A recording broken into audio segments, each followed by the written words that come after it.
Wellington. Do you see the sign? That's his spot. Ma'am, I'm just letting you know. I don't care about a line. I am late. I work here and you're harassing me. Move! I'm not. Done. Goodbye. All right, then.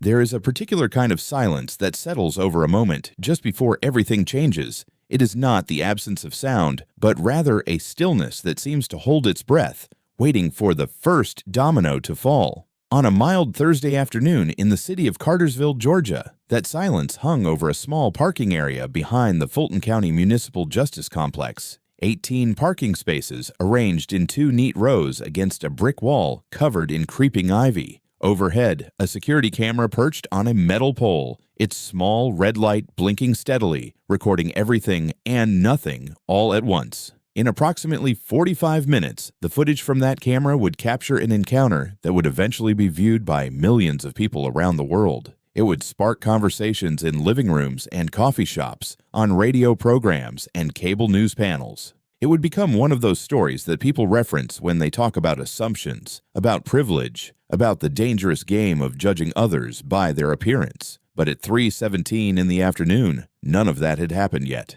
The parking lot was simply a parking lot. The camera was simply doing its job. And a silver Toyota Highlander was pulling in off Magnolia Street, about to set everything in motion. If you have ever witnessed a moment of instant karma unfold in real time, you know the strange mixture of satisfaction and disbelief it produces. This story contains one of the most extraordinary examples you will ever hear. Stick with this one until the very end, because the twist that awaits is the kind that makes you question everything you thought you knew about how the world works. The woman behind the wheel of that silver Highlander was named Patricia Downing. She was 53 years old with highlighted blonde hair, cut in a sharp bob that framed her face like a helmet. Her fingernails were painted a coral pink that matched her lipstick, and she wore a cream-colored blouse tucked into high-waisted navy slacks. Gold earrings caught the afternoon light as she turned her head, scanning the parking area with the calculated efficiency of someone who expected the world to arrange itself according to her preferences. Patricia worked as a regional sales coordinator for a medical supply company, a position that required her to attend meetings in various professional buildings throughout the county. Today, she had an appointment at the law offices of Henderson and Associates, which happened to be located in a building adjacent to the Justice Complex. The law firm's own parking lot was small and often full, but Patricia had discovered months ago that the courthouse parking area was usually half empty in the early afternoon.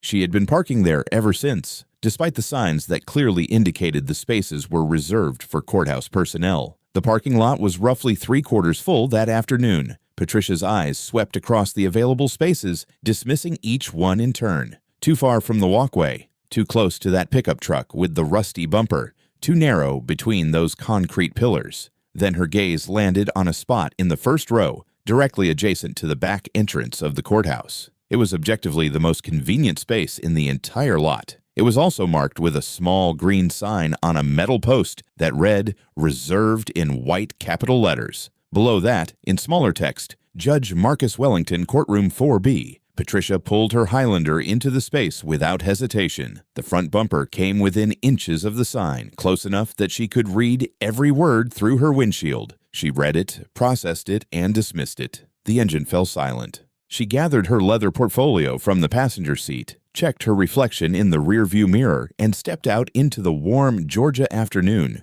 What Patricia did not realize, could not possibly have anticipated, was that this particular Thursday was not an ordinary day in the schedule of Judge Marcus Wellington. Most days, the judge arrived at the courthouse by 7:30 in the morning and did not leave until well after 6 in the evening. His reserved spot sat empty throughout the day because he was already inside, presiding over cases, reviewing motions, meeting with attorneys. But today, Judge Wellington had taken a rare afternoon away from the bench. He had spent the morning at a dentist appointment, then stopped at home to handle some personal matters. He was returning to the courthouse at an unusual hour, planning to spend a few hours in his chambers catching up on paperwork before heading home for the evening. He was, at this very moment, about 2 blocks away, driving his modest dark blue Honda Accord through the quiet streets of downtown Cartersville. Let us pause here for a moment to consider the man at the center of this story. Marcus Wellington was 46 years old, a graduate of Emory University School of Law, and had served on the municipal court bench for nearly 12 years. He was a black man in a position of significant authority, a fact that had required him to navigate countless subtle and not-so-subtle challenges throughout his career. He had learned early in his legal journey that appearances mattered, that first impressions could open doors or slam them shut,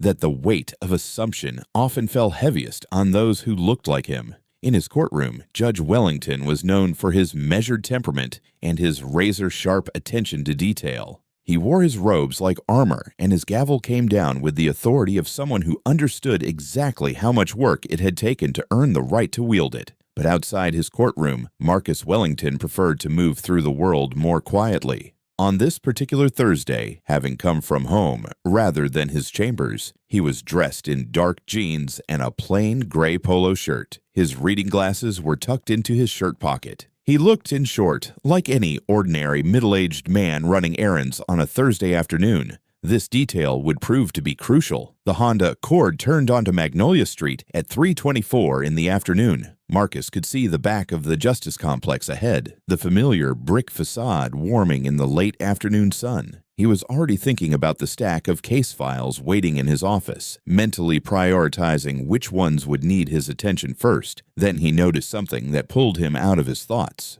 There was a vehicle in his parking spot, a silver SUV, its finish gleaming in the sunlight, parked exactly where his own car should be. Marcus felt a small flicker of annoyance, the kind that comes from an unexpected disruption to a routine. It was not anger, not yet.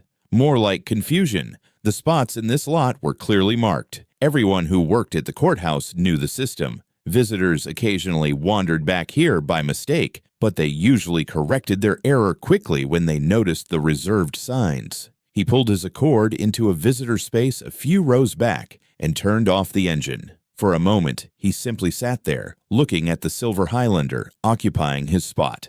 He could see the reserved sign clearly, its green rectangle practically touching the SUV's front bumper. Whoever had parked there had made a conscious choice. They had seen the sign and decided it did not apply to them. Marcus stepped out of his car and began walking toward the silver SUV. The afternoon air was thick with the smell of cut grass from the courthouse lawn, mixed with a faint trace of exhaust from Magnolia Street. His footsteps were unhurried, his posture relaxed. He had no intention of creating a confrontation. He simply wanted to politely ask the driver to move their vehicle, assuming they were still nearby. As he approached, he noticed a woman standing on the walkway near the courthouse entrance, typing something on her phone. She matched the car somehow, he thought. The shine of the silver SUV, the careful grooming, the air of someone who expected to be accommodated. She looked up as he drew closer, and their eyes met. Patricia Downing had been sending a text message to her assistant when she noticed the man approaching. Her initial assessment was automatic, almost unconscious, the product of a lifetime of snap judgments. Black man, casual clothes, walking toward her with apparent purpose. She felt her shoulders tense slightly, a protective response that she did not examine too closely. She straightened her posture and lifted her chin, adopting the slightly imperial bearing that had served her well in contentious sales meetings and difficult negotiations. Marcus stopped a few feet away from her, maintaining a respectful distance. His voice was calm and measured when he spoke. He gestured toward the silver Highlander and explained that she appeared to have parked in a reserved space. He pointed out the sign, which was clearly visible from where they stood. He suggested politely that she might want to move her vehicle to one of the visitor spaces in the back row to avoid any potential complications. I want you to consider for a moment how many different ways this encounter could have unfolded. Patricia could have looked at the sign, realized her error, and apologized. She could have moved her car without comment, perhaps feeling slightly embarrassed, but ultimately suffering no consequences beyond a minor inconvenience. The footage from that security camera would have shown a brief, unremarkable exchange